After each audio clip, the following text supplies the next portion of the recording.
আসসালামু আলাইকুম রহমতুল্লাহ। যারা যারা সালাম দিয়েছে সবাইকে ওয়ালাইকুম আসসালাম রহমতুল্লাহি ওয়া বারাকাতুহু। এখানে মাহমুদা খানম আইডি থেকে প্রশ্ন এসেছে, চিত্রের ভিতরের অংশগুলা ও বুঝতে পারছে না। প্রথমে তো হচ্ছে একটা চিকন এরকম হচ্ছে বস্তু এঁকেছি, তারপরে চিত্রের ভেতরে এরকম গোল গোল দিয়েছি, চিত্রের ভিতরে এরকম গোল গোল দিয়েছি, চিত্রের ভিতরে এরকম গোল গোল দিয়েছি। আশা করি হচ্ছে বুঝতে পারছো, চিত্রের ভিতরে এরকম গোল গোল দিয়েছি। মাহমুদা খানম তুমি বুঝতে পারলে আমাকে কমেন্টস করে জানাবা। আচ্ছা, তাহলে আমি বলা শুরু করতে চাই। সবাই মনোযোগ দিয়ে লক্ষ্য করবেন আজকের আলোচ্য বিষয়। আজকে আমরা গুরুত্বপূর্ণ একটা অংশ নিয়ে কথা বলতে চাই। জাইলেম নিয়ে আমরা গত ক্লাসে আলোচনা করেছিলাম যে জটিল বা পরিবহন টিস্যু দুই প্রকার, একটা হচ্ছে জাইলেম আর একটা হচ্ছে ফ্লোয়েম। জটিল বা পরিবহন টিস্যু দুই প্রকার, একটা হচ্ছে জাইলেম আর একটা হচ্ছে ফ্লোয়েম। জাইলেমের মধ্যে চার ধরনের কোষ থাকে। জাইলেমের মধ্যে চার ধরনের কোষ থাকে: tracheid, vessel, xylem parenchyma, xylem fibre. Xylem আমি প্রথমে বললাম জটিল বা পরিবহন টিস্যু জটিল বা পরিবহন টিস্যু দুই প্রকার, একটা হচ্ছে জাইলেম আর একটা হচ্ছে ফ্লোয়েম। জাইলেমে চার ধরনের কোষ থাকে: tracheid, vessel, xylem parenchyma, xylem fibre. Xylem এর মধ্যে চার ধরনের কোষ থাকে: tracheid, vessel, xylem parenchyma, xylem fibre. এখন আমরা ধারাবাহিকভাবে একটা একটা করে নিয়ে আলোচনা শুরু করব। প্রথম আলোচনায় আমরা লিখেছি ট্রাকিড। তো প্রথমে আমরা ট্রাকিড নিয়ে কথা বলি, তারপরে হচ্ছে ভেসেলের কাছে যাব। প্রথমে বললাম পরিবহন টিস্যু দুই প্রকার বা জটিল টিস্যু দুই প্রকার। প্রথমে তোমাকে আমি বললাম, গত ক্লাসের আলোচনা বললাম জটিল বা পরিবহন টিস্যু দুই প্রকার, একটা হচ্ছে জাইলেম আর একটা হচ্ছে ফ্লোয়েম। জটিল বা পরিবহন টিস্যু দুই প্রকার, একটা হচ্ছে জাইলেম আর একটা হচ্ছে ফ্লোয়েম। এবার জাইলেমের চার ধরনের কোষ আছে: tracheid, vessel, xylem parenchyma, xylem fibre, যেগুলো নিয়ে আজকে ধারাবাহিকভাবে আলোচনা করবে ইনশাআল্লাহ। তো লাইভে যারা আছো তোমরা কে আমাকে কমেন্টস করে দ্রুত জানাতে পারবা যে জাইলেম কয় প্রকার? যারা লাইভে আছো কে আমাকে কমেন্টস করে জানাবা এখন জাইলেম কয় প্রকার? রোজি আফসারি, প্রমিতা জামান, মোর্শেদা ইসলাম, সুভাদারান্নম আভা, সুমাইয়া সেতু, মাজারুল ইসলাম, শামসুন নাহার, ফারজানা ইয়াসমিন, কাজী সুরাইয়া ইয়াসমিন, মুজিবুর রহমান, মরিয়ম বেগম। এই পর্যন্ত সবাই সঠিক ছিল। মরিয়ম বেগম ভুল অ্যান্সার করেছে, মনোয়ারা বেগম সঠিক আছে, শিরমিন আক্তার ঠিক আছে, আলিফ আহমেদ ঠিক আছে, মাহফুজুর রহমান ভুল করেছে, নাজনীন নাহার ঠিক আছে, মোহাম্মদ মিজান আইডি থেকে ঠিক আছে, রাইসা নাহার ঠিক আছে, মরিয়ম বেগম আর মাহফুজুর রহমান ভুল করেছিল, দিলরুবা আক্তার ঠিক আছে।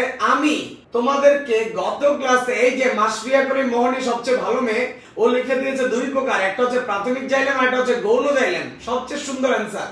শারমিন আখি, পারভিনা তাহমিন, পারভিন তাহমিনা আইডি থেকে মাহফুজুর রহমান এখন সঠিক করেছে, শাইলা আক্তার সঠিক আছে। তাহলে এখন সবাই সঠিক অ্যান্সার করছো, মাঝে মাঝে দুই একজন একটু ভুল করেছে। দেখো আমি গত ক্লাসে তোমাদের এতবার বলে দেওয়ার পরে আজকের ক্লাসে দুই একজন ভুল করছে, তাহলে পরীক্ষার আগে এই কথাটা আরো কত মানুষ ভুলে যাবে। এবং জাইলেম যে tracheid, vessel, xylem parenchyma, xylem fibre, এই কথাটা এতবার শুনবা, এই কথাটা শোনার পর তোমরা ভুলেই যাবা যে জাইলেম দুই প্রকার, তোমরা মনে করবা যে জাইলেম চার প্রকার। এবং ম্যাক্সিমাম স্টুডেন্ট তোমাদের স্কুলে নৈবিত্তিকে এইটাতে ভুল করে। আমি গত ক্লাসে 5 মিনিট এটা নিয়ে কথা বলেছি যে এই ভুলটা করো না। আজকেও 5 মিনিট আমি এটা নিয়ে কথা বলতে চাই যে জাইলেম দুই প্রকার। কখনোই তুমি জাইলেমকে চার প্রকার ধরবা না। জাইলেমের মধ্যে চার ধরনের কোষ থাকে, মানে জাইলেম চার ধরনের কোষ নিয়ে গঠিত। জাইলেম চার ধরনের কোষ নিয়ে গঠিত, এর মানে জাইলেম চার প্রকার নয়। জাইলেমের গাঠনিক কোষ চারটা, আর জাইলেম আসলে দুই প্রকার। তাহলে যারা হচ্ছে জাইলেমকে চার প্রকার বলেছো তারা হচ্ছে ভুল করেছো, তারা হচ্ছে গত ক্লাসটা ভালো মতো করো নাই, এটাই আমি বুঝতে পারছি। কারণ গত ক্লাস যে সঠিকভাবে করেছে, এই 5 মিনিট 10 মিনিট আমি হচ্ছে বারবার এই কথাটা বলেছিলাম জাইলেম হচ্ছে দুই প্রকার, চার প্রকার, এই ভুল কখনোই করবা না। তারপরেও তোমরা ক্লাসটা কেন করো না আমি সেটা বুঝি না। আচ্ছা যাই হোক, তারপরে আমি তোমাদেরকে আবারও বলতে চাই, আজকের ক্লাসেও আমি 5 মিনিট সময় নষ্ট করলাম, তারপরেও দেখবা তোমাদের এই আজকে যারা ক্লাস করছে তাদের মধ্যে হচ্ছে পরীক্ষার আগে দুই একজন এই ভুলটা করে বসবে। আমি জানি তোমরা কোন জিনিসটায় বেশি ভুল করো, তাই যেই জিনিসটা বেশি ভুল করো সেই জিনিসটা বারবার বলছি। তারপরেও আমি দয়া করে রিকোয়েস্ট করছি কেউ এই ভুলটা করবা না। জাইলেম দুই প্রকার, প্রাথমিক জাইলেম আর হচ্ছে গৌণ জাইলেম। হ্যাঁ, জাইলেমে 4টা কোষ থাকে, জাইলেমের গঠনে 4 ধরনের কোষ থাকে, জাইলেমের গঠনে 4 ধরনের কোষ থাকে, কিন্তু জাইলেম আসলে দুই প্রকার। জাইলেমের গঠনের যে 4টা কোষ আছে, tracheid, vessel, xylem parenchyma, xylem fibre, সেগুলো নিয়ে ধারাবাহিক আলোচনা করব। আচ্ছা, মরিয়ম বেগম বলছে যে ও ভুলে হচ্ছে জাইলেমের 4 ধরনের কোষের সাথে মিলিয়ে ফেলেছিল। এটা তুমি ভুলে মিলিয়েছো, এই বিষয়টা ভুলে আরো অনেকবার মিলাবে তোমার অনেক বন্ধু, এবং ভুলে যাতে না মিলাও তোমরা, এই জিনিসটা ভুল করো বলেই আমি বারবার হচ্ছে বলে দিচ্ছি। জাইলেম 4 ধরনের কোষ নিয়ে গঠিত, জাইলেমের গঠনে 4 ধরনের কোষ থাকে, tracheid, vessel, xylem parenchyma, xylem fibre, কিন্তু জাইলেম দুই প্রকার। ওকে, ওইটা নিয়ে আর কথা বলতে চাই না। এবার জাইলেমের গঠনে যে 4 ধরনের কোষ থাকে, তার মধ্যে ট্রাকিড নিয়ে আজকের আলোচনা শুরু করতে চাই। খুব বেশি মনোযোগ দিতে হবে, কারণ এগুলো খুবই ইম্পর্টেন্ট। ট্রাকিডের গঠন, ট্রাকিডের বৈশিষ্ট্য, চিত্র, অবস্থান, কাজ খুবই ইম্পর্টেন্ট। ট্রাকিডের গঠন বলছি খুবই ইম্পর্টেন্ট, চিত্র সহকারে গঠনটা খুব সুন্দরভাবে লিখতে হবে পরীক্ষায়। আমার কথা যদি তুমি মনোযোগ দিয়ে খেয়াল করো, তাহলে তোমার বুঝতে একটু সুবিধা হবে ইনশাআল্লাহ। মনোযোগ দিয়ে খেয়াল করো, ট্রাকিডের কোষটা দেখা যাচ্ছে তো অনেক লম্বা। হ্যাঁ, আসলে ট্রাকিডটা অনেক লম্বাই হয়ে আছে। তুমি দেখতে পাচ্ছ না ট্রাকিডের কোষটা অনেক লম্বা? দেখতে পাচ্ছ নিশ্চয়ই। ট্রাকিডের প্রান্ত দুইটা তুমি দেখো তো একদম চিকন না, সুইয়ের মতো সরু আর সুচালো। ট্রাকিডের প্রান্তগুলো সুইয়ের মতো সরু এবং সুচালো। তাহলে তুমি কি দেখতে পাচ্ছ না ট্রাকিডের প্রান্তগুলো সুইয়ের মতো সরু এবং সুচালো? তো তুমি যদি একবার আজকে চোখ দিয়ে এই চিত্রটা দেখো, কালকে তো তুমি হচ্ছে ব্যাখ্যাটা তুমি বানিয়ে বানিয়ে লিখতে পারো। তুমি দেখতে পাচ্ছ কোষটা লম্বা, বইতেও তাই লেখা আছে কোষটা লম্বা। তোমাদের ম্যাট্রিকের বইতে এত সহজভাবে ব্যাখ্যাগুলো দেয়া আছে, দেখলেই আমার পড়তে মনে চায় যে ট্রাকিডের কোষ লম্বা দেয়া আছে, একটা লম্বা কোষ আবার বলছে লম্বা। সহজ না? প্রান্তগুলো একদম চিকন, এই কথাই আবার বলছে প্রান্তগুলো সরু আর সুচালো। তাহলে সহজ বিষয়গুলো কেন তোমরা ভালো করে শিখে ফেলছো না? তাহলে এই গেল হচ্ছে 1 আর 2 নাম্বার বৈশিষ্ট্য। 3 নাম্বার, ওদের যে কোষ প্রাচীরটা তুমি দেখতে পাচ্ছ না, কোষ প্রাচীরটা মোটা হয়। তাহলে ট্রাকিডের কোষ প্রাচীর আস্তে আস্তে মোটা হয়, ট্রাকিডের কোষ প্রাচীর আস্তে আস্তে মোটা হয়, ট্রাকিডের কোষ প্রাচীর আস্তে আস্তে পুরু হয় বা মোটা হয়। বোর্ডে তাকাও, ট্রাকিডের এই কোষটাকে আমি এখানে ধরো আঁকলাম। ট্রাকিডের প্রাচীর বা কোষ প্রাচীর এটা আস্তে আস্তে মোটা হচ্ছে। ট্রাকিডের কোষ প্রাচীরটা মোটা হয় লিগনিন জমা হয়ে। তাহলে ট্রাকিডের কোষ প্রাচীরটা লিগনিন জমা হয়ে আস্তে আস্তে পুরু হয়। পুরু মানে মোটা হয়। আর কোন রাসায়নিক বস্তু জমা হয়ে মোটা হচ্ছে? লিগনিন জমা হয়ে মোটা হচ্ছে। তোমরা জানো, আমি তোমাদেরকে আগেও বলেছি, কোষ প্রাচীর গঠনে অংশগ্রহণ করে এই লিগনিন। লিগনিন কি জিনিস? লিগনিন হচ্ছে শর্করা জাতীয় একটা উপাদান। তাহলে ট্রাকিডের 3 নাম্বার বৈশিষ্ট্যটা 1 আর 2টা সহজ ছিল, 3 নাম্বারটা একটু জটিল। সুতরাং মনোযোগ দিয়ে খেয়াল করো।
আচ্ছা, মনোযোগ দিয়ে সবাই লক্ষ্য করো, আমি যেটা বলছিলাম যে ট্রাকিডের কোষগুলো খুবই লম্বা হয়, এটা তো আমরা দেখেই বুঝতে পারছি। এই বৈশিষ্ট্যটা খুবই সহজ ছিল।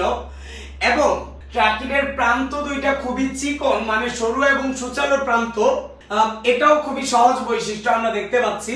3 নাম্বার বৈশিষ্ট্যটা একটু জটিলতাপূর্ণ। 3 নাম্বার বৈশিষ্ট্যটা আমি বলছি, মনোযোগ দিয়ে লক্ষ্য করবেন সবাই। 3 নাম্বার বৈশিষ্ট্য যেটা বলা হচ্ছে যে ট্রাকিডের কোষ প্রাচীরে লিগনিন জমা হয়ে এটা আস্তে আস্তে কোষ প্রাচীরটা মোটা হয়। তোমরা জানো কোষ প্রাচীর পুরু হওয়া মানে কোষ প্রাচীর মোটা হওয়া। লিগনিন হচ্ছে একটা শর্করা জাতীয় বস্তু যেটা জমা হয়ে কোষ প্রাচীরটা আস্তে আস্তে মোটা হচ্ছে। লিগনিন জমা হয়ে কোষ প্রাচীরটা যখন মোটা হচ্ছে, কিভাবে মোটা হয় তুমি একটু খেয়াল করো। যারা আমার সাথে লাইভে আছো তুমি দেখো, লিগনিন নামক রাসায়নিক বস্তু জমা হয়ে কোষ প্রাচীরটা আগের থেকে মোটা হয়ে গেল। লিগনিন নামক রাসায়নিক বস্তু জমা হয়ে কোষ প্রাচীরটা আস্তে আস্তে মোটা হয়ে যাচ্ছে। আচ্ছা, যেটা বলছিলাম যে কোষ প্রাচীরে লিগনিন জমা হয়ে আস্তে আস্তে কোষ প্রাচীরটা মোটা হচ্ছে। কোষ প্রাচীরটা মোটা হতে হতে তুমি তার অবস্থাটা একটু খেয়াল করো। কোষ প্রাচীরটা দুই পাশ থেকেই মোটা হচ্ছে। কি জমা হয়ে মোটা হচ্ছে তুমি কি আমাকে বলতে পারো? লিগনিন জমা হয়ে মোটা হচ্ছে। তাহলে ট্রাকিডের কোষ প্রাচীরতে লিগনিন জমা হয়ে কোষ প্রাচীরটা আস্তে আস্তে মোটা হচ্ছে। কত লিগনিন জমা হচ্ছে তুমি খেয়াল করে দেখো। এত লিগনিন জমা হচ্ছে। ট্রাকিডের কোষ প্রাচীরে বারবার লিগনিন জমা হচ্ছে আর কোষ প্রাচীরটা মোটা হচ্ছে। কোষ প্রাচীর মোটা হতে হতে এমন এক অবস্থা সৃষ্টি হচ্ছে এখানে যে মাঝখানে যে গহ্বরটা ছিল, অভ্যন্তরীণ গহ্বর, ওর কোষ প্রাচীরটা এত মোটা হচ্ছে মাঝখানে গহ্বর বন্ধ হয়ে যাচ্ছে। তাহলে কোষ প্রাচীরে লিগনিন জমা হতে হতে অভ্যন্তরীণ গহ্বরটা একদমই তো হচ্ছে বন্ধ হয়ে যাচ্ছে, আমি দেখতে পাচ্ছি। কোষ প্রাচীরে লিগনিন জমা হতে হতে অভ্যন্তরীণ গহ্বরটা একদমই বন্ধ হয়ে গেল শেষ পর্যন্ত। তাহলে তোমরা এই ঘটনাটা কতটুকু বুঝতে পেরেছো আমাকে কমেন্টস করে জানাবা। ট্রাকিডের কোষ প্রাচীরে লিগনিন জমা হতে হতে কোষ প্রাচীর মোটা হচ্ছে, পুরু হচ্ছে। এত মোটা হচ্ছে কোষ প্রাচীর, মাঝখানে যে গহ্বরটা ছিল সেটাকেই বন্ধ করে ফেলেছে। এখন মাঝখানে গহ্বরটা যদি বন্ধ হয়ে যায়, আচ্ছা এখানে ফারাদ তাসনিম বলছে ও বুঝতে পেরেছে সম্পূর্ণরূপে, ধন্যবাদ তোমাদেরকে। আনোয়ারুল শিপলু বলছে বুঝতে পেরেছে, ধন্যবাদ। এবার কোষ প্রাচীর মোটা হয়তো বন্ধ হয়ে গেল সব জায়গা। আচ্ছা, মণিপুরের রাস্তায় এমন ঘটনা ঘটেছে, হঠাৎ করে স্কুল খুলে গেল ঈদের পরে স্কুল খুলে যাওয়ার পরে পুরা রাস্তা এত জ্যাম লেগে গেছে, রাস্তা বন্ধ হয়ে গেছে। রাস্তা দিয়ে আর মানুষ চলতে পারে না, কারণ মাঝখানে হচ্ছে রাস্তার যে মেইন গহ্বর, রাস্তা বন্ধ, জ্যাম লেগে গেছে, গাড়ি বাস দিয়ে পুরো জ্যাম। তখন কি করবা? তখন তো তুমি আমার বেঁচে আসতে পারছো না। স্কুল ছুটি হওয়ার পরে গাড়ি দিয়ে, রিক্সা দিয়ে মণিপুরের রাস্তাগুলো সব জ্যাম লেগে গেছে। এখন গাড়ির দিয়ে হচ্ছে রাস্তা জ্যাম লেগে গেছে মণিপুর স্কুল ছুটি হওয়ার পরে, তুমি তো আমার বেঁচে আসতে পারছো না। তখন কি করবা? তখন তুমি যা করো, গাড়ির ফাঁকা গুলো দিয়ে এভাবে পাশ কাটিয়ে তুমি দৌড়ে বেঁচে চলে আসো। ঘটনাটা এমন ঘটে যে এভাবে পাশ বরাবর একটা রাস্তা তুমি সৃষ্টি করে নাও তোমার যাতায়াতের জন্য। তুমি এভাবে সাইড দিয়ে একটা রাস্তা করে নাও, বা হচ্ছে সাইড দিয়ে তুমি গাড়ির ফাঁকা জায়গাগুলো দিয়ে, রিক্সার ফাঁকা জায়গাগুলো দিয়ে দৌড়ে চলে আসো বেঁচে। তো সাইড দিয়ে তুমি রাস্তা করে নিলে না, মণিপুরের রাস্তা তো বন্ধ হয়ে গেছে। এতদিন পরে স্কুল খুলেছে, সবাই আনন্দে স্কুলে যায়। স্কুলে যাওয়ার কারণে মাঝখানে হচ্ছে স্কুল ছুটির পরে গাড়ি আর রিক্সা দিয়ে পুরো রাস্তাটা জ্যাম লেগে গেল। এখন তুমি বেঁচে আসবা কিভাবে? তখন তুমি সাইড দিয়ে কিভাবে গাড়ির ফাঁকা জায়গাগুলো দিয়ে লাফ দিয়ে চলে আসছো আমার বেঁচে। তো আমি তোমাকে বলতে চাই, তখন মাঝখানে গহ্বর বন্ধ, পানি চলাচল করবে কিভাবে? মাঝখানে গহ্বর বন্ধ, পানি তো চলাচল করতে পারছে না। তখন পাশাপাশি এভাবে ছিদ্র সৃষ্টি হয় কোষ প্রাচীরের পাশাপাশি এরকম ছিদ্র সৃষ্টি হয়। কোষ প্রাচীরের এই ছিদ্রকে বলা হয় কূপ। এখানে একটা কূপ, এখানে একটা কূপ, এপাশে একটা কূপ, এপাশে একটা কূপ। পাশাপাশি এই কূপকে বলা হয় জোড়া কূপ। কূপের ইংরেজি হচ্ছে পিট। যেহেতু জোড়া কূপ তাহলে পেয়ার্ড পিট। তাহলে যেহেতু চলাচল করার জন্য একটা রাস্তা তো দরকার, তাই না? কোষ প্রাচীরে এত মোটা হয়েছে, কোষ প্রাচীর মাঝখানে গহ্বর বন্ধ করে ফেলেছে। রিক্সা গাড়ি এমন ভাবে আসছে মণিপুর স্কুলের এই জায়গাটায়, পুরো রাস্তার মাঝখানে হাঁটার জায়গা নাই। একটা ছেলে মেয়ে বেঁচে যাবে কিভাবে? এখন তোমরা যে বুদ্ধিটা করে নিয়েছো যে কিছুই করার নাই, মণিপুর স্কুলে এক্সাম লাগবেই, এটা হচ্ছে ক্লাস 1 থেকে দেখতেছি আমরা অভ্যস্ত, আমাদের মাথা গরম করে লাভ নাই, আমাদের সাইড দিয়ে রাস্তা খুঁজে নিতে হবে। তো সাইড দিয়ে এই ট্রাকিড কোষের মধ্যেও রাস্তা খুঁজে নেয়, তাহলে মাঝখানে গহ্বরটা বন্ধ হয়ে যাওয়ার পরে পানি চলাচল করার জন্য সাইডে কোষ প্রাচীরে ছিদ্র তৈরি হয়। এখন এই পাশাপাশি যে ছিদ্র, এ পাশেও ছিদ্র ওই পাশেও ছিদ্র, না ছিদ্র বলতে চাই না, ছিদ্রকে বলি কূপ, ছিদ্রকে আমি বায়োলজির ভাষায় বলছি কূপ। কোষ প্রাচীরে ছিদ্র তৈরি হয়েছে, না কোষ প্রাচীরে ছিদ্র নয়, কোষ প্রাচীরে কূপ তৈরি হয়েছে। কূপটা হচ্ছে পাশাপাশি, এখানে একটা কূপ ওইখানে একটা কূপ, এই পাশাপাশি এক জোড়া কূপকে বলা হয় জোড়া কূপ বা পেয়ার্ড পিটস, জোড়া কূপ বা পেয়ার্ড পিটস। তো তুমি দেখতে পাচ্ছ কত সুন্দরভাবে এই জায়গা দিয়ে পানি পরিবাহিত হচ্ছে। এখন এই জোড়া কূপগুলো দিয়ে পানি পরিবাহিত হচ্ছে কত সুন্দরভাবে। তাহলে একটু আগে পানি পরিবহনের রাস্তাটা বন্ধ হয়ে গেছে মাঝখানে, কিন্তু এখন পানি পরিবহনের জন্য মাঝখানে আবার যেহেতু পানি ছাড়া একটা কোষ বাঁচতে পারবে না, পানি ছাড়া একটা কোষের জীবন টিকবে না, তাই পানি চলাচলের জন্য আশেপাশ দিয়ে আবার কূপ বা ছিদ্র তৈরি হয়। আচ্ছা, মিতু রানী সরকার লিখেছে স্যার মাঝখানে যে ছিদ্রটা বন্ধ হয়ে গেল, তো মাঝখানে যে সার্কেল গুলো সেগুলো কই গেল? আচ্ছা বলছি তোমার প্রশ্নের অ্যানসার। সেম একটা প্রশ্ন করেছে মুজিবুর রহমান, যে পুরো হওয়াতে ভিতরে গোল জিনিসগুলা কিছু হয় কিনা। হ্যাঁ, মাঝখানে গোল জিনিসটা ছিল প্রোটোপ্লাজম বা সাইটোপ্লাজম, মাঝখানের গোল জিনিসগুলো ছিল প্রোটোপ্লাজম বা সাইটোপ্লাজমের অংশ। তাহলে মাঝখানের গোল জিনিসগুলো প্রোটোপ্লাজম বা সাইটোপ্লাজমের অংশ। কোষ প্রাচীর মোটা হতে থাকলে মাঝখানের এই প্রোটোপ্লাজম বা সাইটোপ্লাজমের অংশগুলো নষ্ট হয়ে যায়, তখন ওগুলো আর থাকে না, ওগুলো নিশ্চিহ্ন হয়ে যায় এবং ওই জিনিসগুলো হচ্ছে ধ্বংস হয়ে যায়, ওগুলা লাগে না। এখন কথা আমাকে আরেকটা কোশ্চেন করেছে, আচ্ছা মিতুরানী সরকার, মুজিবুর রহমান, তোমরা বুঝতে পেরেছো কিনা তোমরা আমাকে অবশ্যই কমেন্টস করে জানাবা। তোমরা দুইজনের প্রশ্ন ছিল মাঝখানের গোল জিনিসগুলো গেল কই। মাঝখানে গোল জিনিসগুলো হচ্ছে প্রোটোপ্লাজম বা সাইটোপ্লাজম, যেটা ওরা মোটা হতে থাকলে মাঝখানে হচ্ছে এই জায়গাটা হচ্ছে নাই হয়ে যায়, মাঝখানে এই প্রোটোপ্লাজম গুলো তখন হচ্ছে নিশ্চিহ্ন হয়ে যায়, ধ্বংস হয়ে যায়, আল্লাহ থাকে না তখন। আচ্ছা, এখন মনোয়ারা বেগম আইডি থেকে প্রশ্ন এসেছে যে স্যার আপনি বললেন কোষ প্রাচীরে লিগনিন জমা হয়ে কোষ প্রাচীর মোটা হচ্ছে, লিগনিন জমা হয়ে কোষ প্রাচীর মোটা হয় বা পুরু হয়, এটা আমি বললাম। এখন আমাকে মনোয়ারা বেগম আইডি থেকে প্রশ্ন করছে যে লিগনিন জমা হয়েছে কেন, কারণটা কি? হ্যাঁ, লিগনিন জমা হয়েছে, নিশ্চয়ই একটা কারণ আছে। লিগনিন জমা হয়েছে কারণ গাছের এই কোষ প্রাচীরটা যত মোটা হবে গাছটা তত দৃঢ়তা পাবে, তত শক্তি পাবে।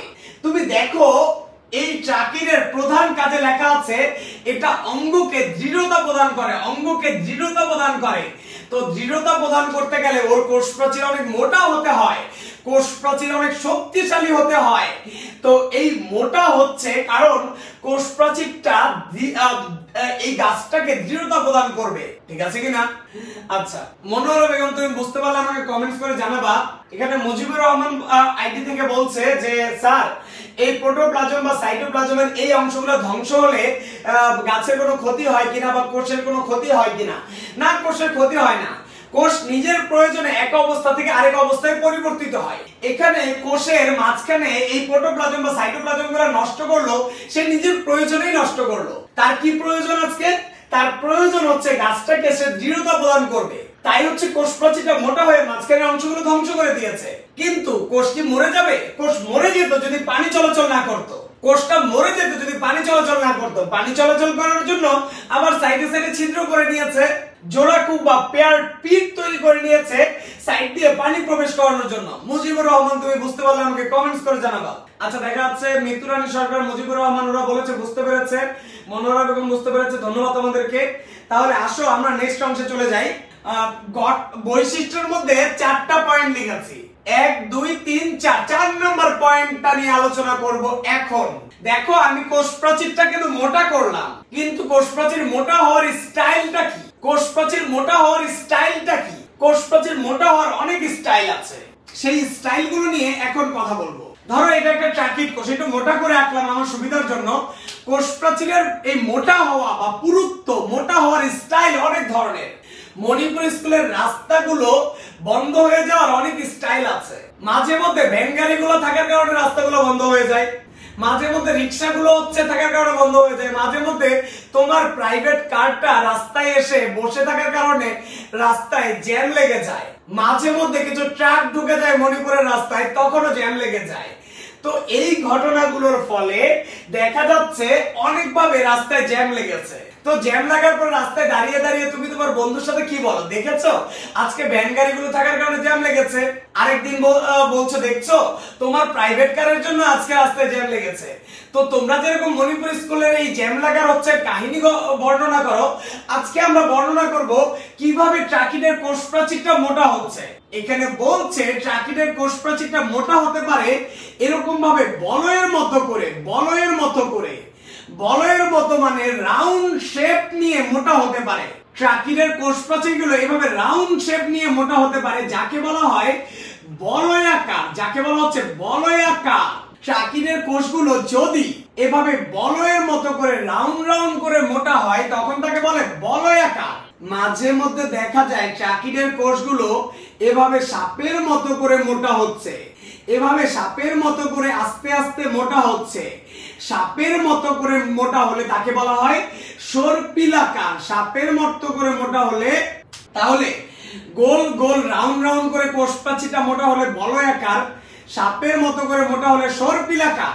মাঝে মধ্যে দেখা যায় সিঁড়ির মতো করে মোটা হচ্ছে, সিঁড়ির মতো করে তোমার 2 তলা থেকে 3 তলায় ওঠার যে সিঁড়িগুলো, সিঁড়ির বা সোপানের মতো করে মোটা হলে তখন তাকে বলে সোপানাকার। সোপান বা সিঁড়ির মতো করে মোটা হলে তাকে বলা হয় সোপানাকার। মাঝে মধ্যে দেখা যায় এখানে জালের মতো করে মোটা হয়েছে, মানে হচ্ছে মোটা হওয়ার সময় সুতাগুলা একদম মোটা হওয়ার সময় সুতাগুলা পেঁচিয়ে জাল তৈরি করেছে, তাহলে এটাকে বলে সোপানাকার। আবার মাঝে মধ্যে মোটা হওয়ার সময়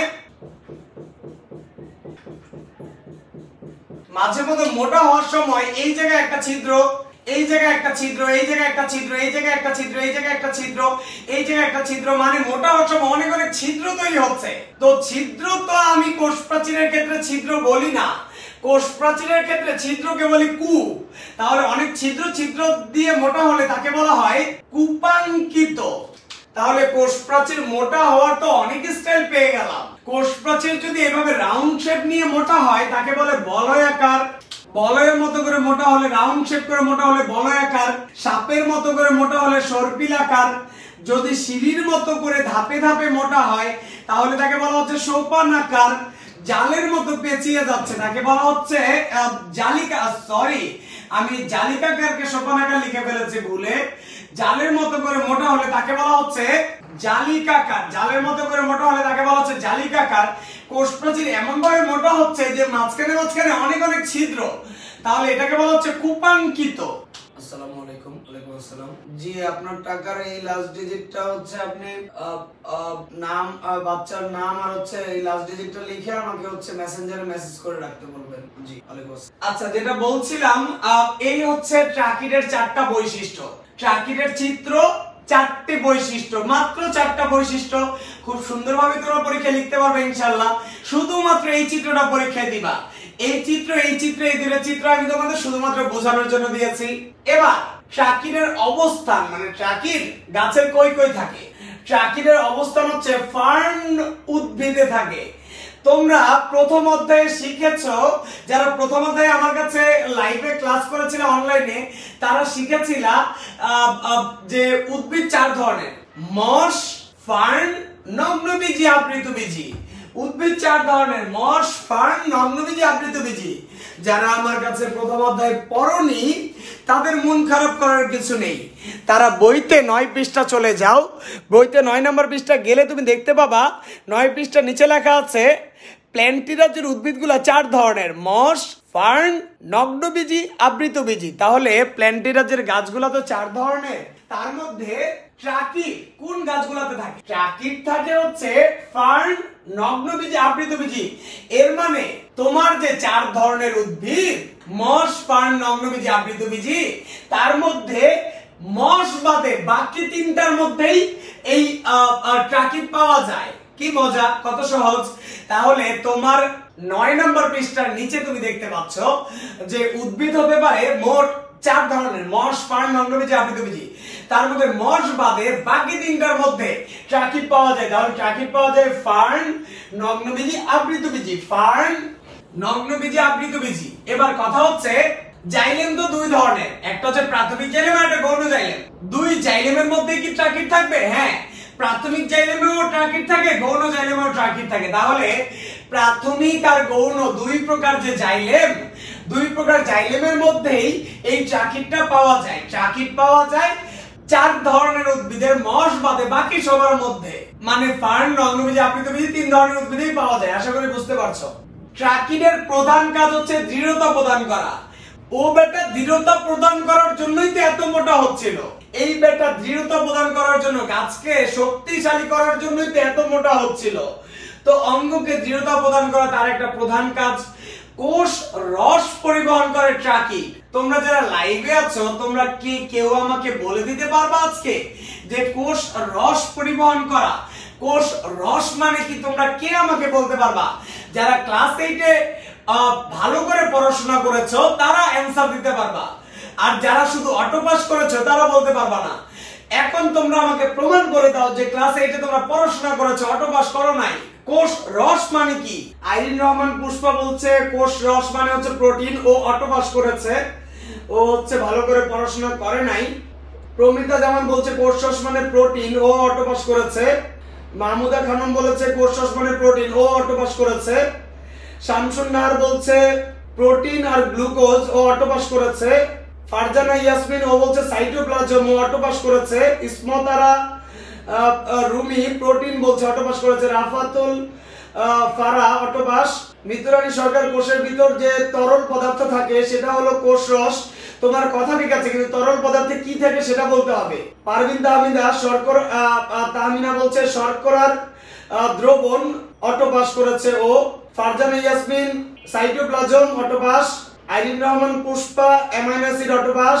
Regina Nasrin amino acid, auto pass. Yasmin Amin হচ্ছে পড়াশোনা করেছে, ইয়াসমিন আমিন পড়াশোনা করেছে, ও অটো পাস নয়। ও শিক্ষিত একটা ছাত্র।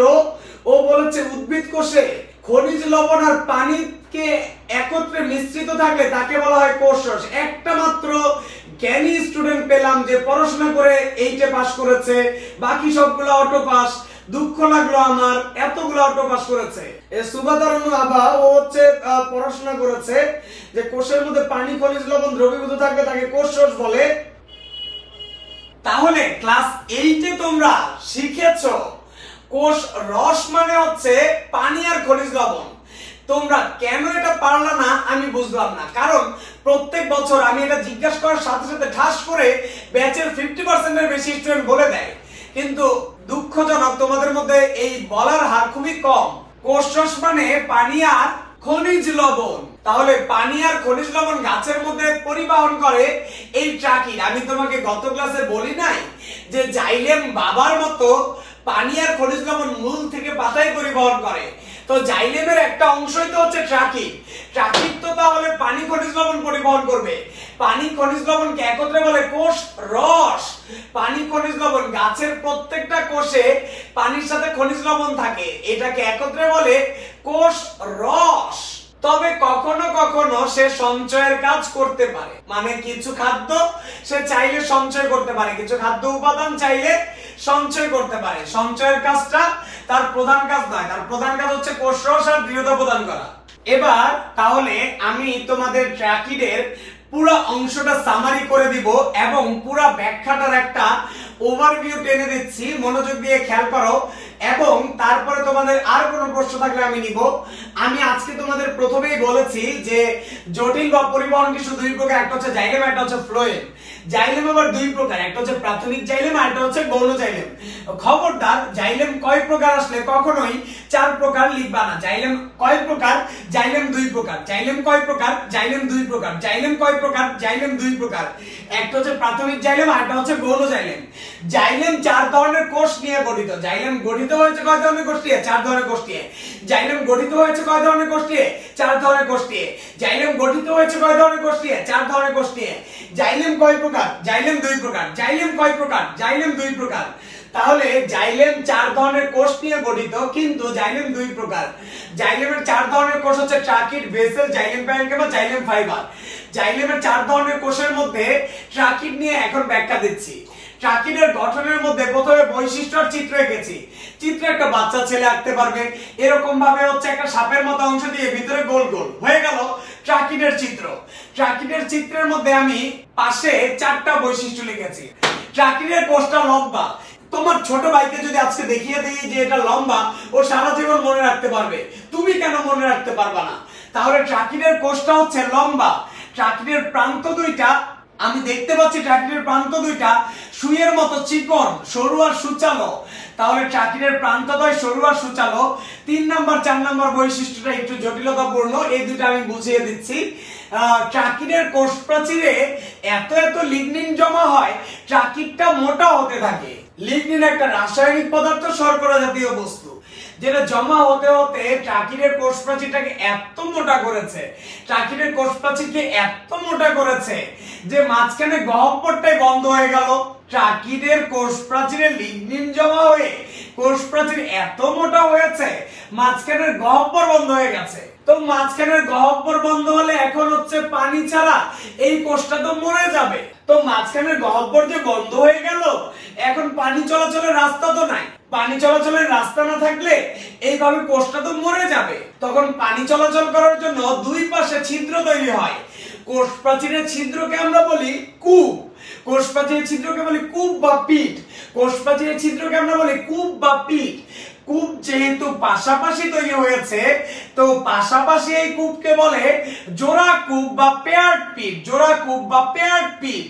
তাহলে কোষ প্রাচীরে লিগনিন জমা হতে হতে কোষ প্রাচীর এত মোটা হয়েছে, মাঝখানের গহ্বরটা বন্ধ হয়ে গেছে। তো মাঝখানের গহ্বর বন্ধ হলে পানি চলাচল করবে কিভাবে? পানি চলাচল করার জন্য পাশাপাশি ছিদ্র তৈরি হয়, যেই ছিদ্র দিয়ে পানি চলাচল করতে পারে।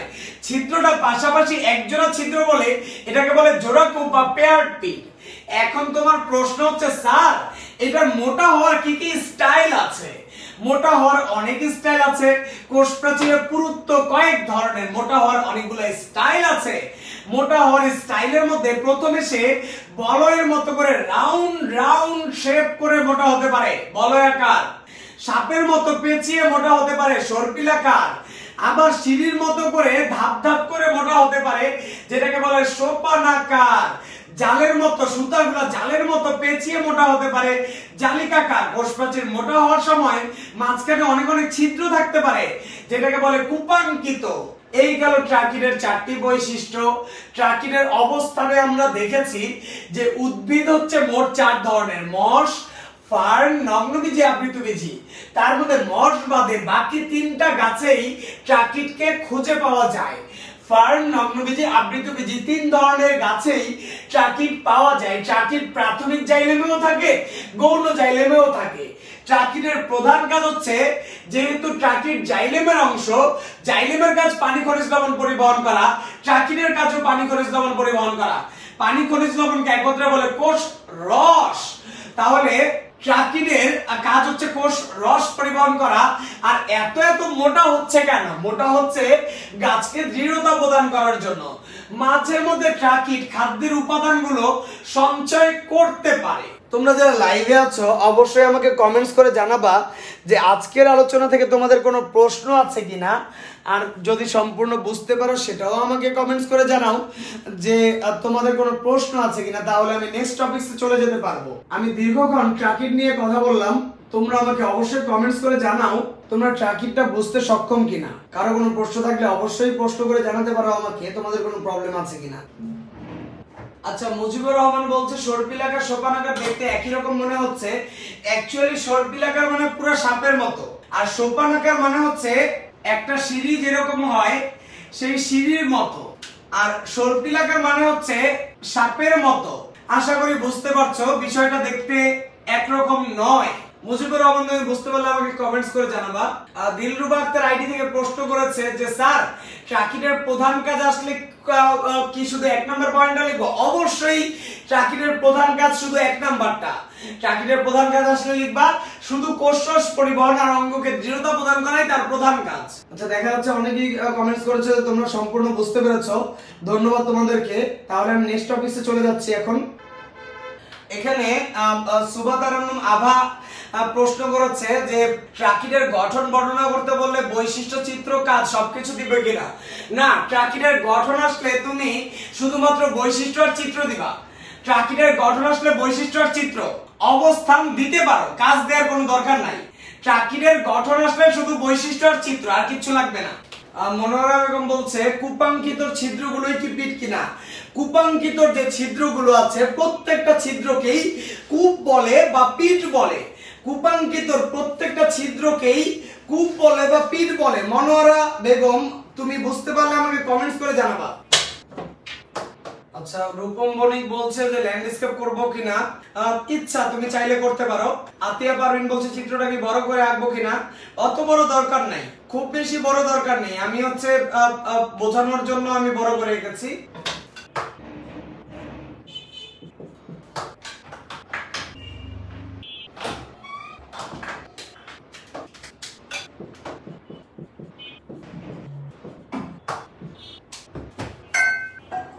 যারা লাইভে আছো দয়া করে আমাকে কমেন্টস করে জানাও তোমাদের লেখাটা শেষ হয়ে গেছে কিনা, তাহলে আমি বলা শুরু করবো ইনশাআল্লাহ। আচ্ছা, তোমাদের অনেকেই লেখা শেষ হয়েছে দেখতে পাচ্ছি, ধন্যবাদ তোমাদেরকে। তো আসো আমরা বলা শুরু করি আমাদের নতুন আরেকটা বিষয় নিয়ে। খুব মনোযোগ দিয়ে খেয়াল করবা, কারণ এরপরে দিব একটা খুব গুরুত্বপূর্ণ বাড়ির কাজ। মনোযোগ দিয়ে খেয়াল করো। জাইলেমে 4 ধরনের কোর্স থাকে, তার মধ্যে ট্রাকির আলোচনা করেছি, এখন আলোচনা করছি আমি ভেসেল নিয়ে। ট্রাকির আলোচনা করেছি, এখন আলোচনা করছি ভেসেল নিয়ে। ভেসেলের কোর্সগুলো খুবই খাটো, ছোট ছোট। তুমি পৃষ্ঠা উল্টে দেখো তো ট্রাকিটের কোর্সটা কেমন ছিল। ট্রাকিটের কোর্সটা বেশ লম্বা ছিল, আর ভেসেলের কোর্সগুলো একদমই ছোট, খাটো খাটো। তুমি বলছো মনে মনে স্যার বললেন খাটো আঁকলেন লম্বা, কারণটা কি? হ্যাঁ, ভেসেলের কোষগুলো আসলেই খাটো, কিন্তু লম্বা কেন গেছে সেটার ব্যাখ্যা পরে দিচ্ছি, একটু ধৈর্য ধরে বসে থাকো। ভেসেলের কোষগুলো চোঙের মতো। এখন চোঙ মানে কি আমি তো সেটা বুঝতে পারছি না। চোঙ মানে কি? ভেসেলের কোষগুলো চোঙের মতো। চোঙ বলতে কি বোঝাচ্ছে এখানে? ভেসেলের কোষগুলো চোঙের মতো, চোঙ বলতে কি বোঝায়? তোমরা রাস্তায় যারা ঝালমুড়ি খেয়ে অভ্যস্ত, তারা তো ঝালমুড়ির এই চোঙ সবাই দেখেছো। ঝালমুড়ি খেয়ে অভ্যস্ত যারা যারা ঝালমুড়ি খাও না, তারাও তো এই চোঙ দেখেছো। তাহলে ঝালমুড়ি খাওয়ার এই চোঙ তো আমরা সবাই দেখেছি। তো তুমি একটু মিলিয়ে দেখো তো, অনেকটা চোঙের মতোই শেপ দাঁড়াচ্ছে না তার শুরুর দিকটা, এবং নিচের শেষ দিকটাও অনেকটা চোঙের মাথার মতোই শেপ অর্জন করছে। তাহলে এটা দেখতে অনেকটা ঝালমুড়ি খাওয়ার চোঙের মতো। তাহলে আমি তোমাদের সামনে আলোচনা করছি এখন ভেসেল নিয়ে। ভেসেলের কোষগুলো আসলে খুবই খাটো হয়, দেখতে চোঙের মতো শেপ হয়। কোষগুলা খুবই ছোট হয়, খাটো খাটো কোষগুলা। একটার মাথায় আরেকটা কোষ বসে বসে, এভাবে একটি কোষের মাথায় আরেকটা বসে বসে জোড়া লেগে যায়। একটা কোষের মাথায় আরেকটা বসে বসে জোড়া লেগে যায়। তোমরা ছোটবেলা এ ধরনের খেলা খেলেছো কিনা আমি জানি না। এই যে তোমাদের বোঝার সুবিধার জন্য আতিয়া পারভিন বলে দিচ্ছে যে আইসক্রিম খাওয়ার যে কোন আইসক্রিম খাওয়ার যে গোল চোঙটা, সেটাও একটা চোঙ। তো যারা কোন আইসক্রিম খেয়েছো, যেমন আতিয়া পারভিন কোন আইসক্রিম খেয়েছে, ও চোঙ চিনে গিয়েছে। তোমরা যারা হচ্ছে কোন আইসক্রিম খেয়েছো তারা চিনো, যারা ঝালমুড়ি খেয়েছো তারাও চোঙ চিনো। আচ্ছা, ছোটবেলা তোমরা এই কাজ করেছো কিনা? আমরা মাঝে মধ্যে ছোটবেলায় এই কাজ করতাম। কলমগুলাকে, যেই কলমগুলা ইউজ করা হয়ে গেছে, ওগুলাকে গলিয়ে গলিয়ে একটার সাথে আরেকটা জোড়া দিয়ে দিয়ে বিশাল লম্বা একটা বেতের মতো বানাতাম। এই বেত দিয়ে একজন আরেকজনকে আমরা আঘাত করতাম। তাহলে এভাবে একটা কলমের মাথায় আরেকটা কলম গলিয়ে গলিয়ে জোড়া দেওয়া যায়। একটা কলমের মাথায় আরেকটা কলম গলিয়ে গলিয়ে জোড়া দিয়ে লম্বা একটা বেতের মতো বানানো যায়। তো তুমি দেখতে পাচ্ছ যে ছোট ছোট কলমগুলোকে এভাবে জোড়া দিয়ে আমরা লম্বা একটা বেদ তৈরি করে ফেললাম। আচ্ছা, শিনমিন আক্তার বলছে, শারমিন আখি বলছে যে তাহলে মাঝে ফাঁকা কেন? এই কথাটা বুঝি নেই আমি, আমাকে বোঝাতে হবে একটু। মাঝে ফাঁকা কেন মানে তুমি একটু ডিটেইলস লেখো প্রশ্নটা। মাঝে ফাঁকা কেন বলতে তুমি কি হচ্ছে এরকম বোঝাতে চাচ্ছ যে আপনার কোণের চোঙের মতো চোঙের মাঝখানে ফাঁকা কেন আর ওইটার মাঝখানে তো ফাঁকা না, এটা যদি তুমি বোঝাতে চাও তাহলে আমি বলতে চাচ্ছি এটা শেপটা বোঝাচ্ছে, মাঝখানে ফাঁকা কি ভরা সেটা তো বোঝাতে চাই নাই। ভেসেলের শেপটা চোঙের মতো সেটা বোঝাতে চেয়েছে। যাই হোক, ভেসেলের কোষগুলা খুবই ছোট ছোট, যেটা একটার মাথায় আরেকটা হচ্ছে বসে, একটার মাথায় আরেকটা বসে দীর্ঘ নল তৈরি করেছে, দীর্ঘ একটা নল তৈরি করেছে, যে নল দিয়ে কোষরস বা পানীয় খনিজ লবণ, কোষরস বা পানীয় খনিজ লবণ গাছের উপরে উঠতে পারে। এটার জন্য একটা সরু পথ সৃষ্টি করেছে সে। তাহলে গাছে কোষরস মানে পানীয় খনিজ লবণ চলাচলের জন্য একটা পথ বানিয়েছে। এর মানে তোমাকে আমি বলতে চাই আমি এখানে একটা ভেসেল আঁকি নাই, আমি এখানে এঁকেছি একটা অনেকগুলা ভেসেল জোড়া লেগে যে দীর্ঘ নল হয়েছে সেটা এঁকেছি আমি। একটা গাছের মূল থেকে পাতা পর্যন্ত এই ভেসেলের নলগুলো একটার সাথে আরেকটা, ভেসেলগুলো খাটো খাটো ভেসেলগুলো একটার মাথায় আরেকটা বসে এই যে লম্বা নল তৈরি করে, এই লম্বা নল চলে যায় গাছের মূল থেকে পাতা পর্যন্ত। এটা যদি একটা গাছ হয়ে থাকে, গাছের মূল থেকে পাতা পর্যন্ত এই ভেসেল নলটা হয়ে থাকে, তো ভেসেল নলটা একটা দীর্ঘ নল। তো আমি তো এখানে একটা ছোট ভেসেল আঁকি নাই, ভেসেল গুলো জোড়া লেগে যে দীর্ঘ নল হয়েছে সেটা এঁকেছি। মাঝখানে আবার মুছে দেওয়া কেন? মাঝখানে মুছে দেওয়া কেন এটার ব্যাখ্যা তোমরা যারা জানতে চাও তারা হচ্ছে বইতে 31 পৃষ্ঠা খুলে দেখো, মাঝখানে একটু অংশ মুছে দেওয়া আছে। এই মুছে দেওয়ার মানে হচ্ছে মাঝখানে এত বড় যেটা আমি এঁকে শেষ করতে পারবো না, তাই মাঝখানে এরকম মুছে দেওয়া, বায়োলজিতে মাঝখানে মুছে দেওয়ার অর্থ হচ্ছে এটা অনেক বড় আকৃতি, অনেক বড় নল যেটা আমার পক্ষে আঁকা সম্ভব নয়, তাই মাঝখানে একটা মুছে দিয়েছি। শুরুর আর শেষ দিকের অংশটা এঁকেছি, মাঝখানে অনেক বড় নল তাই মুছে দিয়েছি। আচ্ছা, ইসমতারা রুমি কোশ্চেন করেছে যে কলম গলিয়ে জোড়া লাগালে মাঝখানে ফাঁকা থাকে না, তবে ভেসেলের মাঝখানে ফাঁকা থাকার কারণ কি? ভেসেলের মাঝখানে ফাঁকা হওয়ার প্রধান কারণটা হচ্ছে ভেসেলের মাঝখানে জোড়া লাগার পরে মাঝখানে এনজাইম দ্বারা তারা গলিয়ে পুরো নলটা ফাঁকা করে দেয়, এবং মাঝখানে ফাঁকা হওয়ার আরো ব্যাখ্যা আমরা সামনে দিচ্ছি। একটু মনোযোগ দিয়ে লক্ষ্য করো, আগে পড়াটা বুঝে নাও, তারপরে প্রশ্নগুলো আমি নিচ্ছি। প্রাথমিক অবস্থায় ভেসেলের মাঝখানে প্রোটোপ্লাজম থাকে এবং মাঝখানে কোনো ফাঁকা থাকে না। প্রাথমিক অবস্থায় ভেসেলের মাঝখানে প্রোটোপ্লাজম থাকে, তোমরা দেখতে পাচ্ছ মাঝখানে অনেক অনেক প্রোটোপ্লাজম, গোল গোল যে অংশগুলো এঁকেছি সেটা প্রোটোপ্লাজম। প্রাথমিক অবস্থায় ভেসেলের মাঝখানে প্রোটোপ্লাজম থাকে, কিন্তু পরিণত বয়সে মাঝখানে প্রোটোপ্লাজম নাই হয়ে সম্পূর্ণ ফাঁকা জায়গা তৈরি করে যেখান দিয়ে পানি পরিবাহিত হতে পারে। তো প্রথম দিকে এখানে প্রোটোপ্লাজম থাকলেও পরিণত বয়সে মাঝখানে প্রোটোপ্লাজম গুলো নষ্ট হয়ে যায়, মৃত হয়ে মাঝখানে ফাঁকা জায়গা তৈরি হয় যেখান দিয়ে পানি পরিবাহিত হতে পারে। তো স্কুল ছুটির পর পরই বিরাট একটা জ্যাম লেগে গেল মণিপুর স্কুলে। তোমার যে নতুন বন্ধুটা মণিপুর স্কুলে ভর্তি হয়েছে ও বিরক্ত হয়ে যাচ্ছে যে এত জ্যাম থাকলে এই স্কুলে পড়বো কিভাবে, বেঁচে যাওয়া যায় না, রাস্তা দিয়ে চলা যায় না, বাসায় যাওয়া যায় না, রাস্তায় জ্যাম লেগে যায়। তখন তুমি তাকে বলবা যে তুমি নতুন এসেছো, তুমি বিরক্ত হয়ো না, প্রথমেই একটু জ্যাম থাকবে, তারপরে সম্পূর্ণ মণিপুর স্কুলের এই রাস্তাটা ফাঁকা হয়ে যাবে, একটু ধৈর্য ধরে আগাতে হবে তোমাকে। তাহলে প্রাথমিক অবস্থায় মণিপুর স্কুল ছুটি হওয়ার সাথে সাথে যেরকম জ্যাম লেগে যায়, ঠিক একই রকম ভাবে প্রাথমিক অবস্থায় ভেসেলের কোষগুলোর মাঝখানে প্রোটোপ্লাজম থাকে, জ্যাম লেগে থাকে, তারপরে পরিণত বয়সে মাঝখানে ফাঁকা হয়ে যায়, প্রোটোপ্লাজম নষ্ট হয়ে মৃত হয়ে মাঝখানে ফাঁকা হয়। মাঝখানে ফাঁকা হয় কেন? কোষ রস বা পানি খনিজ লবণ পরিবাহিত হওয়ার জন্য ফাঁকা জায়গা লাগবে না, সেই ফাঁকা জায়গা সৃষ্টি হয়। আচ্ছা, মনোযোগ দিয়ে লক্ষ্য করো, ভেসেলের ব্যাখ্যা দিচ্ছিলাম। ভেসেলের প্রাচীরটা ট্রাকিডের মতো, একটু আগে ট্রাকিড মোটা হওয়ার যে কথা বলেছি সেই ট্রাকিডের মতো ভেসেলের প্রাচীরগুলোও সোপানের মতো, সর্পিলাকার সাপের মতো বলয়াকার কুপাঙ্কিত অবস্থায় ভেসেলের প্রাচীরগুলোও মোটা হতে পারে। এখন ভেসেলের কোষগুলো খুবই খাটো। কত খাটো? মাত্র কয়েক সেন্টিমিটার। ভেসেলের কোষগুলো খুবই খাটো। কত খাটো? মাত্র কয়েক সেন্টিমিটার। তোমাদের বাসায় যার যার স্কেল আছে, তুমি স্কেলে দেখতে পাও যে এটা হচ্ছে সেন্টিমিটার, কয়েক সেন্টিমিটার, হয়তো বা হচ্ছে 1-2 সেন্টিমিটার বা হচ্ছে 2-3 সেন্টিমিটার। তাহলে 1 সেন্টিমিটার, 2 সেন্টিমিটার বা 3 সেন্টিমিটার এরকম লম্বা হতে পারে ভেসেলের এই কোষগুলা।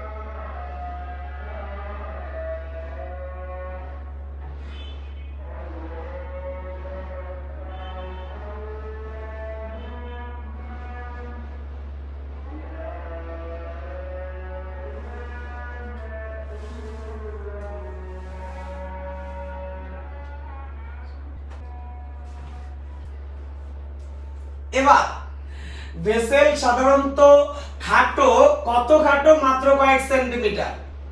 তবে বৃক্ষ মানে বড় বড় গাছ, বট গাছ বা বড় বড় গাছের ক্ষেত্রে আরেকটু বেশি লম্বা হয়, সেন্টিমিটার থেকে আরেকটু বেশি লম্বা হয়। ভেসেল সাধারণত খাটো, কয়েক সেন্টিমিটার হয়। তবে বৃক্ষ বা আরোহী উদ্ভিদ, বৃক্ষ মানে বড় বড় গাছ, আর আরোহী উদ্ভিদ মানে হচ্ছে লতানো বা পেঁচানো গাছ। তোমরা দেখবা শিম গাছ, মটরশুঁটি গাছ পেঁচিয়ে পেঁচিয়ে উঠে, এগুলো লতানো গাছ। শিম গাছ, মটরশুঁটি গাছ লতানো বা পেঁচানো গাছ, এই আরোহী উদ্ভিদ বলে। শিম গাছ, মটরশুঁটি গাছ যাদের হচ্ছে বাগানে আছে বা নার্সারিতে আছে বা বারান্দায় আছে, তারা জানো শিম, মটরশুঁটি গাছ উপরে উঠতে থাকে আস্তে আস্তে ধরে ধরে, এগুলোকে বলে আরোহী উদ্ভিদ। এই আরোহী উদ্ভিদের ক্ষেত্রে ভেসেলটা একটু বেশি লম্বা হয়ে থাকে। তাহলে ভেসেলের যে বৈশিষ্ট্য লিখেছি 6টা বৈশিষ্ট্য আমি ব্যাখ্যা করে দিচ্ছি, মনোযোগ দিয়ে লক্ষ্য করবেন। ভেসেলের কোষগুলা খুবই খাটো হয়। এত বড় এঁকেছি, এখানে একটা ভেসেল আঁকি নাই তো। মূল থেকে পাতা পর্যন্ত ভেসেলগুলো জোড়া লেগে লেগে যে বিরাট নল তৈরি হয়েছে সেটা এঁকেছি আমি। তাহলে চিত্রটার নাম কি দাঁড়াবে? চিত্র হচ্ছে সম্পূর্ণ ভেসেল নলের লম্বচ্ছেদ। তাহলে এটা কি একটা ভেসেল এঁকেছি? নো, সম্পূর্ণ ভেসেল নলের লম্বচ্ছেদ। অনেকেই প্রশ্ন করেছে, স্যার মাঝখানে মুছে দিয়েছেন কেন? মাঝখানে মুছে দিয়েছি, এত বড় নল আমি কিভাবে আঁকবো? মূল থেকে পাতা পর্যন্ত এত বড় নল তো আঁকা সম্ভব নয়। মাঝখানে মুছে দিয়ে স্যারকে বোঝাচ্ছি, স্যার এটা অনেক বড় নল, আঁকা সম্ভব না। শুরুর দিকটা শেষ দিকটা আঁকলাম, বুঝে নিয়েন বাকিটা। তাহলে ভেসেল কোষগুলো খাটো, দেখতে হচ্ছে সেই তোমার ঝালমুড়ি খাওয়ার চোঙের মতো, ঠিক দেখতে শুরুর দিকটা একটু চোঙের মতো দেখতে মনে হয় প্রাথমিক অবস্থায়। তাহলে ভেসেলের এই খাটো কোষগুলা কিভাবে সজ্জিত হয়? একটার মাথায় আরেকটা বসে, একটার মাথায় আরেকটা বসে এবং এগুলো গোলে জোড়া লেগে যায়, গোলে জোড়া লেগে দীর্ঘ নল তৈরি করে। এখন তুমি আমাকে বলতে চাও যে আপনি তো ছোটবেলা কলমগুলোকে জোড়া লাগাতেন আগুন দিয়ে গলিয়ে। গাছের ক্ষেত্রে ভেসেলের নলগুলা কিভাবে গোলে জোড়া লাগে?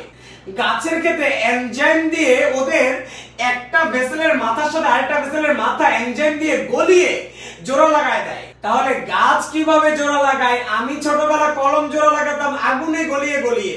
তোমাদের এই ভেসেল নলগুলা গাছের মধ্যে কিভাবে জোড়া লাগে?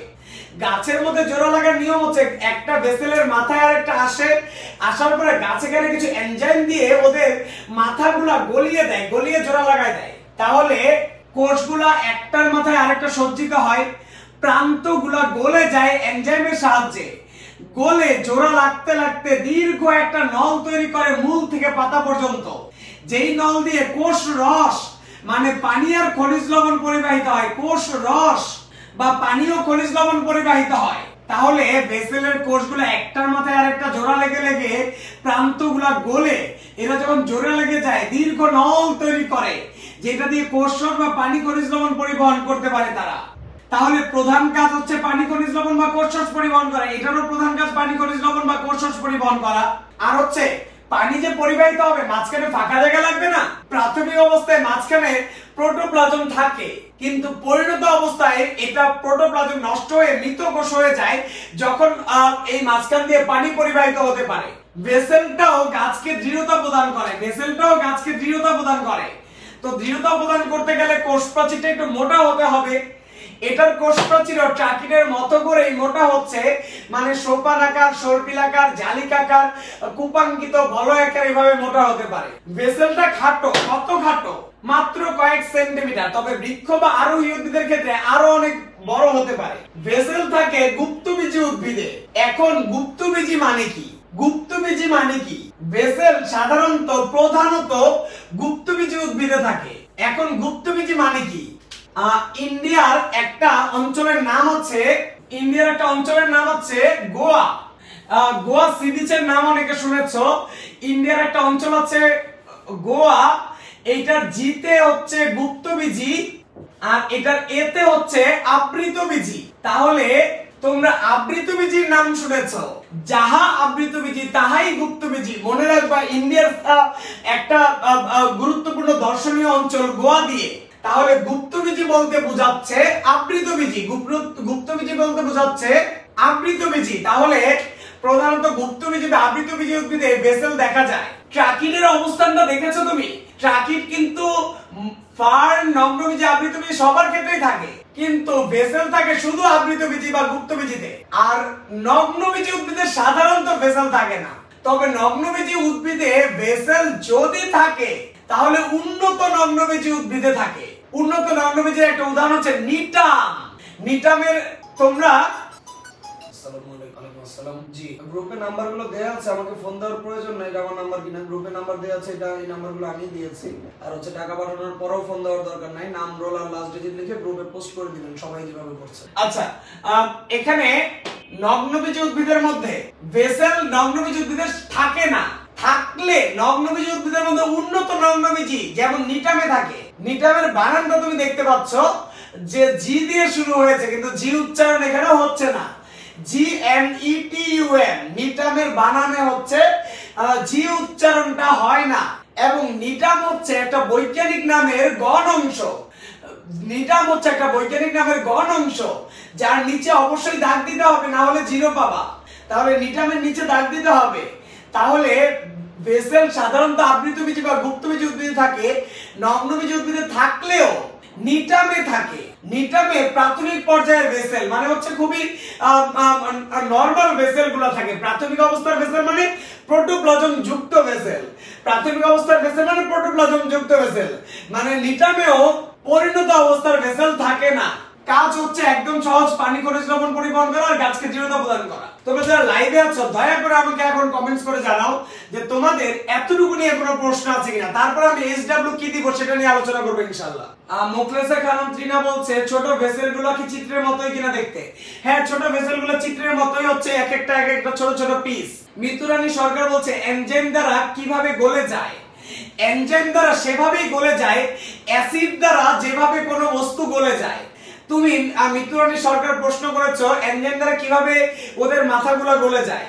তুমি দেখবা অ্যাসিড যদি কোনো প্লাস্টিকের উপর ছেড়ে দেয়, প্লাস্টিকগুলো গলে যাবে। অ্যাসিড যদি আমাদের চামড়ার উপর ছেড়ে দেওয়া হয়, চামড়াগুলো গলে যাবে। ঠিক অ্যাসিড যেভাবে গলিয়ে দেয় কোনো বস্তুকে, ঠিক এনজাইম সেভাবে ওদের প্রান্তগুলোকে গলিয়ে দেয়। মিতুরানী সরকার, মুখলেসা খানম ত্রিনা, তোমরা ক্লিয়ার হলে আমাকে কমেন্টস করে জানাবা। ইসমাতারা রুমি বলছে স্যার চিত্রের মাঝখানে যে গোল গোল অংশগুলো দিয়েছেন এগুলো কি প্রোটোপ্লাজম কিনা? জি, এগুলাই প্রোটোপ্লাজম। মনোয়ারা বেগম বলছে ভেসেলে কি জমা হয়ে কোষ প্রাচীর পুরু হয়? ট্রাকিডে যেভাবে লিগনিন জমা হয়ে পুরু হয়, ভেসেলের কোষ প্রাচীরটাও লিগনিন জমা হয়ে পুরু হয়। বইতে লেখা নাই তাই আমি লিখি নাই। আচ্ছা, দিলরুবা আক্তার বলছে চিত্র আঁকার সময় ভেসেলের মাঝখানের ফাঁকাটায় যে আপনি এখানে অনেক বড় নল দিয়েছেন সেটা কি দিব কিনা? প্রয়োজন নাই, যেহেতু বইতে দেয় নাই এজন্য আমরা দিচ্ছি না। আচ্ছা, সবাই বুঝতে পেরেছো, ধন্যবাদ তোমাদেরকে। এবার আমি আলোচনা করব বাড়ির কাজ নিয়ে, খুবই গুরুত্বপূর্ণ এখনকার আলোচনাটা। তোমরা যারা মনোযোগ হচ্ছে এতক্ষণ দিয়েছো আর ধৈর্য ধরে 5টা মিনিট মনোযোগ দাও, এখনের আলোচনাটা সবচেয়ে বেশি ইম্পর্টেন্ট। আমি তোমাদের আজকে খুব ইম্পর্টেন্ট একটা বাড়ির কাজ দিতে চাই।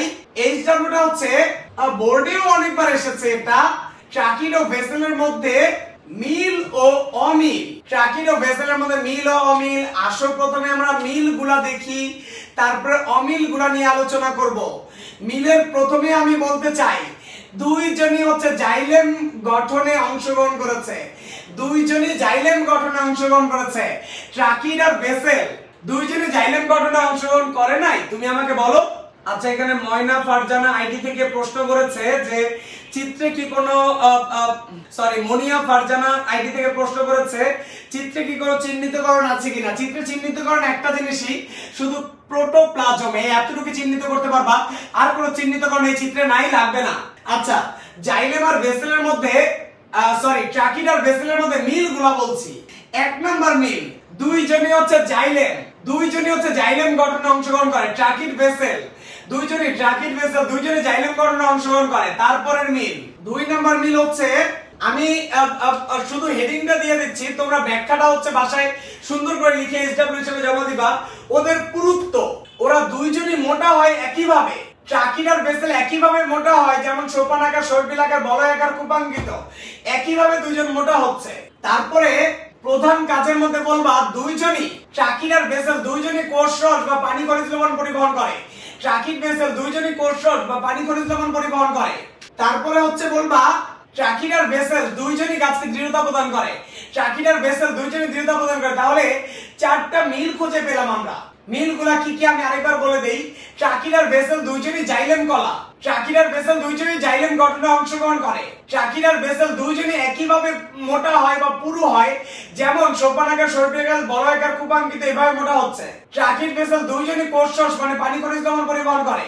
ট্রাকিড ভেসেল দুইজনই অঙ্গকে দৃঢ়তা প্রদান করে। গেল, মিল শেষ। এবার অমিল নিয়ে কথা বলি। 1 নাম্বার অমিল, ট্রাকিডের কোষগুলো লম্বা, ভেসেলের কোষগুলো খাটো। 1 নাম্বার অমিল হচ্ছে ট্রাকিডের কোষগুলো লম্বা আর ভেসেলের কোষগুলো খাটো। 2 নাম্বার অমিল, ট্রাকিডের কোষগুলো ছিল সরু আর সুচালো। ট্রাকিডের কোষগুলো ছিল সরু আর সুচালো, আর এগুলো হচ্ছে চোঙের মতো। ট্রাকিডের কোষগুলো ছিল সরু আর সুচালো, আর এগুলো হচ্ছে চোঙের মতো দেখতে। তারপরে ট্রাকিডে পানি চলাচলের জন্য জোড়াকূপ সৃষ্টি হয়। ট্রাকিডে পানি চলাচলের জন্য জোড়াকূপ সৃষ্টি হয়, আর এখানে পানি চলাচলের জন্য সরু পথ সৃষ্টি হয়, সরু পথ সৃষ্টি হয়। তারপরে অবস্থান দিয়ে আরেকটা অমিল তুমি বানাবা যে ট্রাকিড, ফার্ন, নগ্নবীজি, আবৃতবীজি 3 ধরনের উদ্ভিদই দেখা যায়। তবে ভেসেল শুধুমাত্র গুপ্তবীজি বা আবৃতবীজি উদ্ভিদ দেখা যায়। নগ্নবীজিতে থাকলেও উন্নত নগ্নবীজিতে নিটামে শুধু প্রাথমিক পর্যায়ের ভেসেল থাকতে পারে। গেল এটা। তারপরে কাজের মধ্যে ট্রাকিড মাঝে মধ্যে খাদ্য সঞ্চয় করে আর ভেসেল করে না। তাহলে ট্রাকিড মাঝে মধ্যে খাদ্য সঞ্চয় করে, ভেসেল কখনোই খাদ্য সঞ্চয় করতে পারে না। তাহলে 4টা মিল আর 5টা অমিল, 4টা মিল আর 5টা অমিল আমি হচ্ছে এবার আরো সুন্দরভাবে বলে দিচ্ছি, তোমরা একটু মনোযোগ দিয়ে খেয়াল করো। লাস্ট টাইমের মতো বলছি, আমি 2 মিনিট পরে শেষ করে দিব, মনোযোগ দিয়ে খেয়াল করবেন।